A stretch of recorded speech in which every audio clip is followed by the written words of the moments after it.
विश्रांतीनंतर तुम्हा सगळ्यांचं पुन्हा एकदा स्वागत. आपल्यासोबत आहेत ॲडव्होकेट समृद्धी पुरे. ताई, आता आपण बोलता बोलता तुझ्या व्यवसायाविषयी पण बोलत होतो. मला आता या चित्रपटाबद्दल विचारायचंय की मला आई व्हायचंय या चित्रपटाची कॉन्सेप्ट, त्याचं कथानक, एक युरोपियन बाई आणि एक महाराष्ट्रीयन बाई, दोन्ही स्त्रियाच, पण दोन्ही स्त्रियांच्या मनामध्ये असलेली आई वेगवेगळी, ते मूल, त्याच्याबद्दलचं असणारं प्रेम, ह्या जे काही सगळं तू मांडलेलं आहेस आणि जे अतिशय भिडतं हृदयाला या चित्रपटाच्या माध्यमातून, याची सुरुवात तुझ्या कुठल्या केसनेच झाली होती का?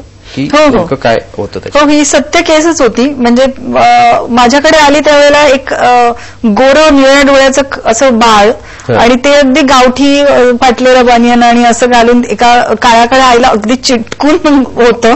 आणि ती म्हणत होती हे बाळ माझं आहे, आणि एकदम असे युरोपियन कपडे घातलेले अशी ती दुसरी बाई म्हणत होती हे बाळ माझं आहे. त्याच्यामुळे ती बघितल्या क्षणी पहिली फ्रेमच इतकी जबरदस्त होती की मला मग ती केस उलगडत गेली की एका ह्या मुलाला दिसतंय त्या बाईसारखं, युरोपियन बाईसारखं, पण मूल चिटकलंय त्या काळ्या आईला. काळ्या आई म्हणते की ही माझं मूल आहे.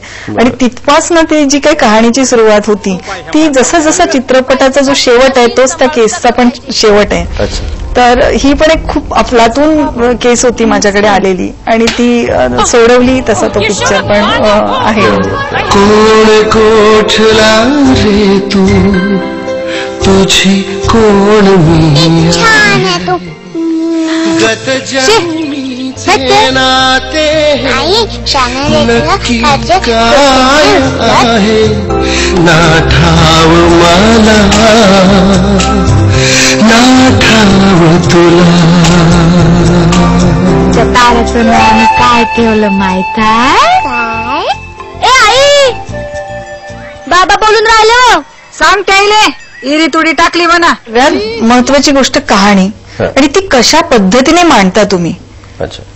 म्हणजे खूप मोठं काही काही कहाणीत असतं, पण ती जर व्यवस्थित पडद्यावर तुम्ही मांडू शकलात नाही, सांगू शकलात नाही, तर ती एवढी म्हणजे एक जसं आपले अगदी बंद मुठ्ठी जशी ती मजबूत बनते त्यावेळेला अंगठापासून सगळी बोटं कशी आपली महत्वाची असतात, तसंच मला असं वाटतं कथा, पटकथा, दिग्दर्शन, त्याच्यानंतर त्याचं एडिटिंग, म्हणजे कुठली छोटीशी पण त्याच्यामध्ये जी गोष्ट आहे ती तितकीच महत्वाची आहे की एक आवाज नीट आला नाही तर ते लोकांपर्यंत पोहोचणार नाही. प्रकाश योजना बरोबर नसेल तर ती लोक, म्हणजे मी असा विचार केला तर मला असं वाटतं की थोडासा जास्त एक मार्क द्यायचा असेल तर कहाणीला देईन, पण सगळ्याच गोष्टी खूप महत्वाच्या आहेत. पण मला आणखीन एक प्रश्न नेहमी पडतो तुझ्या बाबतीमध्ये की 9 गोष्टी एकाच वेळेला तू केल्यास, ही कल्पना मुळात कोणाची होती? कारण एकतर पहिला चित्रपट, आणि तसं म्हटलंच तर तो रिस्कच आहे खरं तर, की दिग्दर्शक पण आपणच करायचं, निर्मिती पण आपलीच आहे, कथा पटकथा पण आपलीच आहे, छोटासा रोल पण तू केला आहेस. हे सुचलं का कोणी सुचवलं तुला? अगदीच नाही. म्हणजे मित्र परिवार, नातेवाईक, दूरपर्यंत कुणीही सिनेमाशी माझ्याशी निगडीत नाही. म्हणजे मला या तुमच्या इतक्या सुंदर कार्यक्रमातून मी एक सांगीन आपल्या जनतेला की जर स्वप्न पाहिलं आणि ते तुम्ही खूप मेहनतीने जर पूर्ण म्हणजे करायची इच्छा असेल, इच्छाशक्ती, तर काही होऊ शकतं. त्याचं जिवंत उदाहरण मी आहे की माझं दूरपर्यंत सिनेमाशी किंवा कुणीतरी मला प्रॉम्प्टिंग करावं असं कोणी नव्हतं. आणि अज्ञानात सुख म्हणतात अशासारखं ते जसं जसं वाटलं, जसं कहाणी लिहिली त्याच्यानंतर ही वैदर्भीय भाषा याच्यामध्ये, आणि मी बेसिकली अमरावतीची असल्यामुळे मला ही भाषा खूप छान येते. तर मग संवाद मी लिहिले, मग पटकथा, असं करत करत मला असं वाटलं की ज्या गोष्टी मी करू शकले त्या मी केल्या. कारण ह्या रोलसाठी मला माझे जे असोसिएट डिरेक्टर होते ते म्हणाले की इतकी छान तुम्ही भाषा बोलता, करून पण दाखवता, कारण करताना दिग्दर्शन करताना मी उर्मिला कानेटकरला बऱ्याचशा गोष्टी करून पण दाखवायचे, तुम्हीच का करत नाही रोल? तर म्हटलं मी मला स्वतःला पाहिलंय त्या ह्याच्यामध्ये आणि मी स्वतःला रिजेक्ट केलं. माझ्या मनातली यशोदा माझ्यासारखी नाही दिसत. इतकं ऑनेस्टीने मी काम केलं की मी स्वतःलाही त्या रोलसाठी रिजेक्ट करू शकले की जी गोष्ट पुढे कुठला कलाकार घेतल्यामुळे मी सॅटेलाइट राईट जास्त विकू शकेन वगैरे वगैरे, ह्या गोष्टी मला समजतही नव्हत्या आणि मी या गोष्टी केल्याही पण नाही. ज्या याला 100 पैकी 100 मार्क मिळत गेले ती गोष्ट ऑनेस्टीने करत गेले. आणि मला असं वाटतं असं करत करत एक ते सुंदर असं बाळाला जन्म देऊ शकले.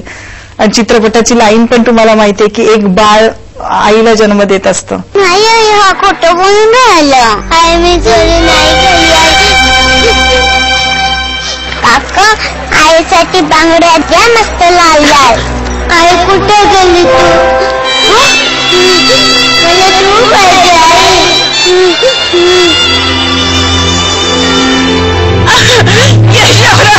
I know, sorry, doesn't mean anything. तू परी आहे ना माझ्या आईच्या गोष्टीतली.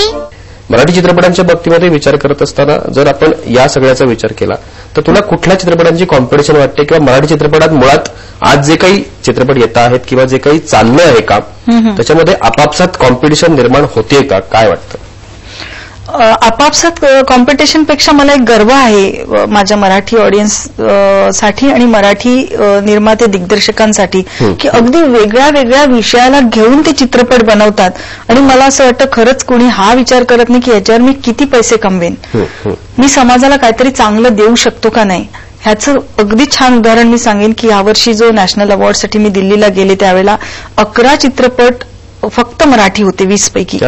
आणि जो काय लोकांमध्ये आदर मी बघितला की वेगळे वेगळे विषय घेऊन मराठी चित्रपट करतात की ज्याला फक्त आणि फक्त व्यवसाय न समजता स्वतःचं मन आणि लोकांपर्यंत काय म्हणतो आपण लोकांपर्यंत ते पोहोचवण्यासाठी जो माध्यम आपण समजतो अशा ह्यांनी जे काम करतो आपण, तर मला असं वाटतं निश्चितच नुसतं महाराष्ट्रातच नाही तर भारत आणि भारताबाहेरही मराठी चित्रपट लवकरच खूप मोठ्या लेवलवर पोहोचेल अशी मला आशा आहे. खरं म्हणजे नक्की पण खूप आशावाद आहे.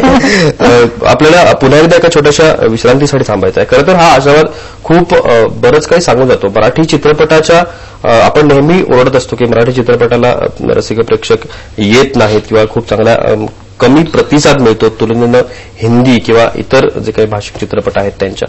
मात्र आशावाद आहे, निर्मात्यांकडे आहे, तसंच तो दिग्दर्शकांकडे आहे, अभिनेत्यांकडे आहे आणि तो आशावाद निश्चितपणानं मराठी चित्रपटाला एका वेगळ्या स्तरावरती घेऊन जाऊ शकतो. पुन्हा एकदा थांबणार एका छोट्याशा विश्रांतीसाठी. मात्र या विश्रांतीनंतर आपण शेवटच्या सेगमेंटमध्ये समृद्धीशी आणखीनही काही गप्पा मारण्याचा प्रयत्न करणार आहोत. पण तुर्तास पुन्हा एकदा घेऊया छोटीशी विश्रांती.